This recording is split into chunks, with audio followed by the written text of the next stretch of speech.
만약에 대통령이 된다면, 설마 대통령이 된다면, 가정법과 조건문 시원하게 제가 설명을 드릴게요. 물에 기름을 부으면 어떻게 되나요? 당연하죠. 기름이 물 위에 뜨지. 가벼우니까. 이거 당연한 거 아니야? 항상 그런 거 아니에요? 네, 항상 늘 일어나는 일을 조건문이라고 하고요.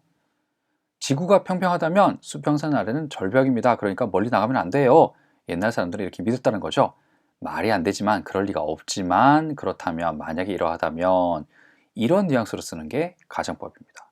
두 가지가 느낌이 파고 오죠, 그죠? 그래서 제가 조건문을 만약에라고 뉘앙스로 설명드렸고, 가정법을 설마라고 이제 설명을 드린 거예요.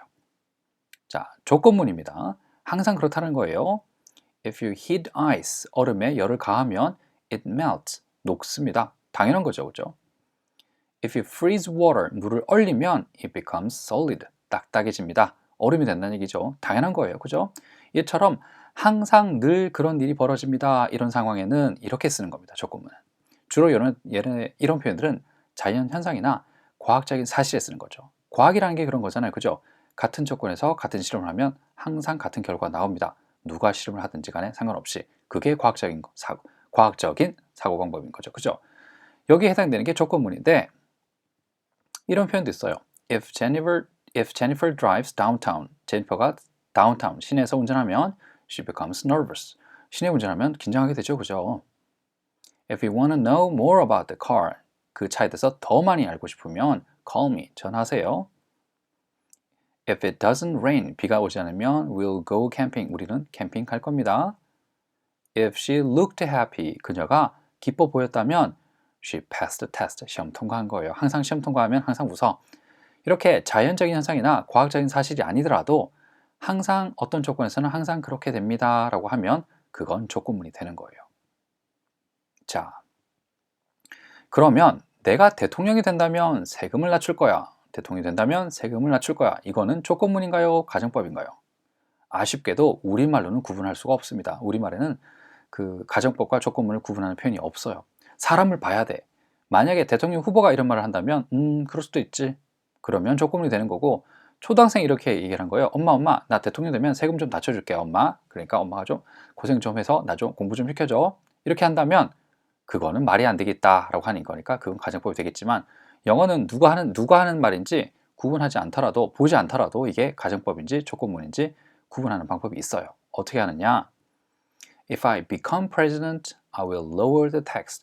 이렇게 내가 된다면 이라고 할 때 become을 쓰면 얘는 조건문이 되는 거고요.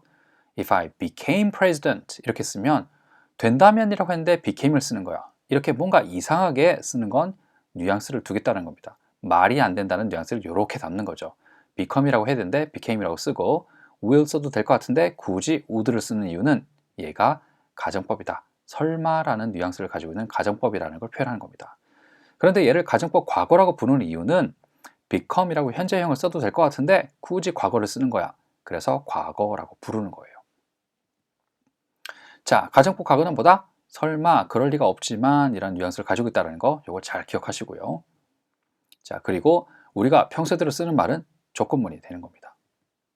두 번째 예문인데요. 내가 돈이 많았다면 저 자전거를 샀을 거야. 자전거도 비싼 거 엄청 비싸요. 뭐 몇천만 원 하는 것도 있죠, 그죠? 찾아보니까 있을 것 같아요, 그죠? 아유, 제 차는 중고차가 뭐 몇백만 원밖에 안 하는데 자전거 따위가 내 차보다 더 비싸다니. 네. 내가 돈이 많았다면 저 자전거를 샀을 거야. 그대로 말을 하면 If I had a lot of money, I would buy that bike라고 쓰면 되는데, 이건 정상적으로 쓰는 거죠. 이렇게 하면 조건문이 되는 거고요. had를 써도 될 것 같은데 had를 쓰는 거야. 과거 완료를 쓰는 거예요. 그리고 would를 써도 될 것 같은데 would have but 쓰는 겁니다. 이렇게 쓰는 걸 뭐라고 그러죠? had를 써도 될 것 같은데 had 쓰고, would를 써도 될 것 같은데 would have but를 쓰는 이유는 이게 설마라는 뉘앙스를 가지고 있기 때문이에요. 그리고 얘를 가정법 과거 완료로 부르는 이유는 had 대신 과거 완료를 썼기 때문에 그런 겁니다. 이거 어디서 많이 보던 거 아니에요? 앞에 있는 건 과거 완료고 뒤에 있는 건 뭡니까? 그거예요. 바로 그겁니다. 조동사의 과거 표현. 여기서 또 나오네요. 네네. 저희가 지난 시간인가 조동사의 과거 표현에서 열심히 제가 설명드렸죠, 그죠?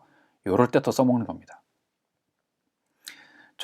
어쨌거나 가정법이 됐던 가정법 과거가 됐던 가정법 과거 완료는 그럴 리가 없지만 설마라는 뉘앙스가 있다는 거 잘 기억해 두시고요. 가정법 과거 완료가 어떻게 생겼는지 앞에 과거 완료 써주고 뒤에 조동사 과거 표현을 조동사에 과거 표현 쓴다는 거 요거 두 가지만 잘 기억해 두시면 돼요. 자, 가정법 표현입니다. 지금부터는 다 가정법이에요. 조금은 아닙니다. 내가 부자라면 이런 라면이 있으면 전 매일 사 먹을 것 같아요. 부자라면 돈을 쓸 텐데 if I am이 아니고 if I were rich라고 쓰는 건 이게 말이 안 된다라는 뉘앙스를 담기 위해서 이렇게 일부러 과거형으로 쓰는 겁니다. 그런데 조심할 거는 would 그 다음에 왜 if I was라고 쓰지 않고 왜 were 이렇게 쓰느냐 여기에 대해서는 사실 좀 말이 많아요. 우리나라 문법 교재에서는 I were rich 이것만 맞다라고 합니다. 그런데 실제로 원어민들은 was가 맞다라고 하는 분도 계세요. 그리고 또 if I were 이라고 써야 된다라고 하는 분들도 많습니다. 근데 점점 if I was rich라고 써야 된다는 게 이런 쪽으로 가는 사람들이 점점 많아지고 있어요. 추세가 그랬습니다.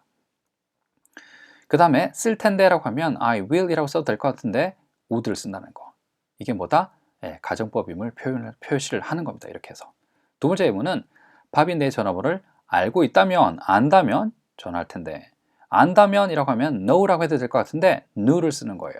그리고 할 텐데 라는 말에다가 would를 쓰는 겁니다. 왜 이렇게 쓰는 거죠? 뭔가 이상해. 뭔가 다른 뉘앙스가 있어. 라는 걸 냄새를 풍기려고 이렇게 하는 거예요. 그죠? 바로 설마라는 말이 안 되지만 라는 뉘앙스를 풍기기 위해서 knew, would 이런 말을 쓰는 겁니다. 자, 그 다음에는 너가 더 일찍 나섰더라면 집을 일찍 나섰더라면 제 시간에 도착했을 텐데 그대로 쓴다면 if you left earlier 하면 될 텐데 had left를 쓰는 거예요. 그 다음에 도착했을 텐데도 그냥 would를 써도 될 것 같은데 would have arrived 이렇게 쓰는 겁니다. 왜 이렇게 하는 거죠? 뭔가가 있다. 뭔가 냄새가 풍긴다. 말이 안 된다는 냄새를 풍기기 위해서 이렇게 쓰는 겁니다. 그녀가 바쁘지 않았더라면 우리와 함께 해야 했어 라는 표현입니다.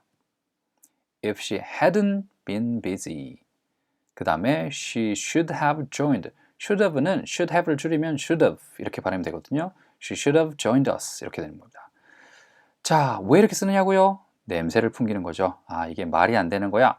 설마라는 뉘앙스를 풍기기 위해서 이렇게 쓰는 겁니다. 자, 지금까지 설명드렸는데 가정법이 if가 무조건 가정법이 아니라는 거 요거 머릿속에 잘 기억해 두세요. if가 되면 조건문이 될 수도 있고요. 가정법이 될 수도 있습니다. 근데 가정법을 표현하는 건 뭐다? if가 가정법을 표현하는 게 아니라 과거 동사를 쓰거나 현재를 써도 되는데 과거를 쓰거나 과거 동사를 써도 되는데 과거 완료를 쓸 때 그렇게 된다는 거예요. 그리고 뒤쪽에 이어지는 말도 잘 기억해 두시기 바랍니다. 이 다음번에는 if가 없는 가정법이 있다라는 거. 요거는 아시는 분들이 진짜 드물어요. 많이 없어요. 토익에는 종종 나오거든요. 그런데 요렇게 아시는 분들은 잘 없습니다. 다음 시간에 if가 없는 내가 몰랐던 가정법이 있다라는 거 알려드리도록 할게요. 뭐가 신선하지 않아요?